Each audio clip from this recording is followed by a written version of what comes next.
Assalamualaikum warahmatullahi wabarakatuh. Om Swastiastu, Namo Buddhaya, dan salam kebajikan.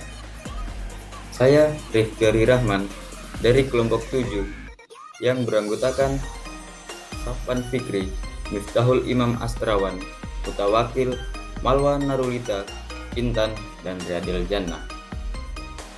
Nah, kami kelompok 7 akan membahas tentang bahan organik dan pertanian guna menyelesaikan salah satu tugas mata kuliah ekologi tanaman yang diampu oleh Bapak dosen Muhammad Fauzul Al-Nugroho, SP, MTP. Nah, mungkin ada tuh teman-teman yang belum tahu apa sih bahan organik itu dan apa saja jenis-jenis bahan organik. Nah, lalu apa sih kaitannya bahan organik dan pertanian? Nah, untuk selengkapnya mungkin teman-teman bisa menyimak video ini.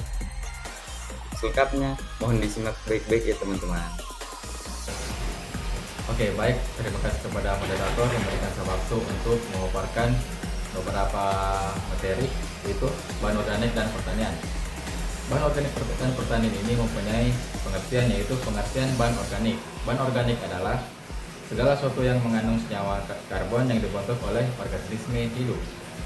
Ini termasuk berbagai hal seperti potongan rumput, daun, batang, cabang, lumut, gangga, hewan, pupuk kandang, lumpur, limbah, serbuk gergaji, serangga, cacing tanah, mikroorganisme, dan lain-lainnya. Bahan organik tanah adalah bahan senyawa awalnya diproduksi oleh organisme hidup atau tumbuhan atau hewan dan dikembangkan ke tanah melalui proses dekomposisi. Pada waktu tertentu itu terdiri dari berbagai macam bahan, yaitu dari tumbuhan alami dan jaringan hewan untuk hingga campuran zat yang pada dasarnya terurai yang dikenal sebagai humus. Bahan organik digunakan untuk memberikan nutrisi kepada tanaman dengan cara memasok unsur hara dan berbagai fisik dan geologi tanah. Ketika sisa-sisa tanaman kembali ke tanah, berbagai senyawa organik terurai. Degradasi adalah proses biologis yang melibatkan degradasi fisik dan konversi organik yang lebih sederhana, penambahan puing-puing tanaman yang membusuk secara terus-menerus dan ke permukaan tanah, meningkatkan biodiversitas tanah dan siklus karbonnya. Baik, terima kasih atas kesempatannya. Saya akan melanjutkan slide selanjutnya, yaitu jenis-jenis pupuk dan apa saja sih itu jenis-jenis pupuk bahan organik itu. Saya akan menjelaskan jenis-jenis pupuk tersebut itu terbagi atas 5, dan yang pertama itu adalah kompos, dan yang kedua itu adalah pupuk kandang, dan yang ketiga itu adalah pupuk hijau, dan yang keempat itu adalah pupuk organik cair, dan yang kelima itulah pupuk organik dari limbah pertanian. Baik teman-teman, saya akan menjelaskan dari poin pertama, yaitu pupuk kompos.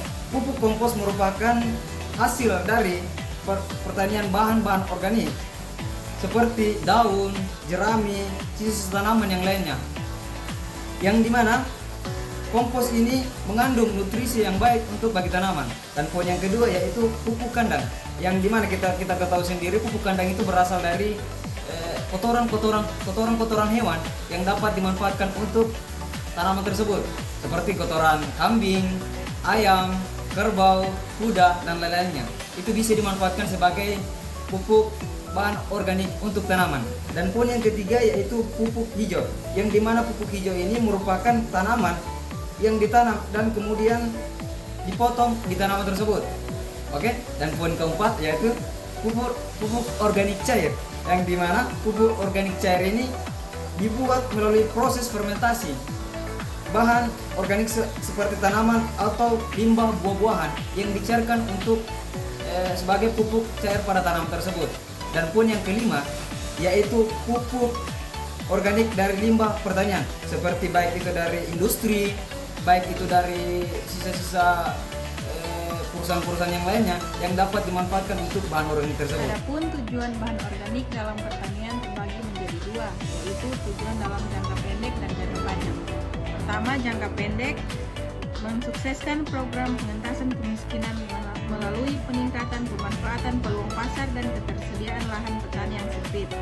lalu mengembangkan agribisnis dengan jalan menjalin kemitraan antara petani sebagai produsen dan para pengusaha, lalu membantu menyediakan produk pertanian bebas residu bahan kimia pertanian lainnya dalam rangka meningkatkan kesehatan masyarakat, mengembangkan dan meningkatkan minat petani pada kegiatan budidaya organik sebagai mata pencaharian utama maupun sampingan yang mampu meningkatkan pendapatan tanpa menimbulkan kerusakan lingkungan. Yang terakhir, mempertahankan dan melestarikan produktivitas lahan sehingga lahan mampu berproduksi secara berkelanjutan untuk memenuhi kebutuhan generasi sekarang dan mendatang. Kemudian dalam waktu jangka panjang, yaitu melindungi dan melestarikan keragaman hayati serta fungsi keragaman dalam bidang pertanian, memasyarakatkan kembali budidaya organik yang sangat bermanfaat dalam mempertahankan dan meningkatkan produktivitas lahan sehingga menunjang kegiatan budidaya pertanian berkelanjutan, mengurangi ketergantungan petani terhadap masukan dari luar yang berharga mahal dan menyebabkan pencemaran lingkungan, serta meningkatkan peluang pasar produk organik baik domestik global dengan menjalin kemitraan antara petani dan pengusaha yang bergerak dalam bidang pertanian. Baiklah, saya akan menjelaskan tentang keuntungan bahan organik. Keuntungan bahan organik dalam pertanian sangat signifikan untuk meningkatkan kualitas dan keberlanjutan produksi pertanian. Pertama, bahan organik meningkatkan kesuburan tanah dengan menambahkan nutrisi esensial dan memperbaiki struktur tanah, sehingga meningkatkan kemampuan tanah dalam menahan air dan mendukung pertumbuhan akar tanaman. Selain itu, keberadaan bahan organik merangsang aktivitas mikroorganisme yang vital untuk proses dekomposisi dan penyerapan nutrisi, yang pada gilirannya mengurangi ketergantungan pada pupuk kimia. Sekian. Nah, tadi teman saya sudah menjelaskan tentang kelebihan dari bahan organik. Nah, di sini saya sebagai anggota kelompok juga akan menjelaskan kekurangan dari bahan organik. Dari ini teman-teman bisa lihat bahwa di sini kami sudah memperlihatkan bahwa apa saja itu kekurangan dari bahan organik. Tapi akan saya bacakan kembali kepada teman-teman semua.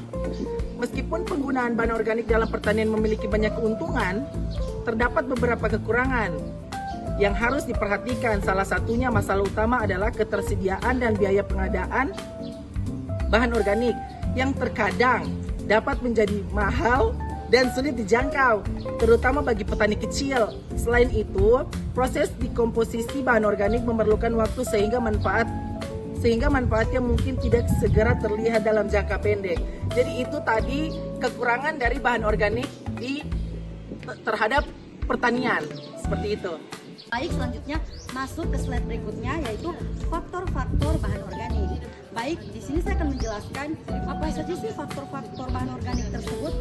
Ya, pertama itu ada tipe bahan organik yang digunakan kompos atau pupuk hijau, memiliki kandungan nutrisi dan laju dekomposisi yang berbeda. Terus, yang terpengaruh pada kesuburan tanah, kualitas bahan, termasuk kadar air dan rasio karbon terhadap nitrogen. Juga memainkan peran penting dalam menentukan seberapa efektif bahan tersebut. Nah, itu tadi faktor-faktor bahan organik. Jadi bahan organik itu sangat penting teman-teman untuk meningkatkan kesuburan tanah. Bahan organik berkontribusi pada perbaikan struktur tanah, peningkatan retensi air, dan ketersediaan nutrisi bagi tanaman. Jadi yang perlu teman-teman ingat, pengaplikasian bahan organik secara berlebihan itu tidak akan menyebabkan toksik teman-teman. Jadi mungkin itu yang dapat kami sampaikan, semoga bermanfaat teman-teman. Saya akhiri, Assalamualaikum warahmatullahi wabarakatuh.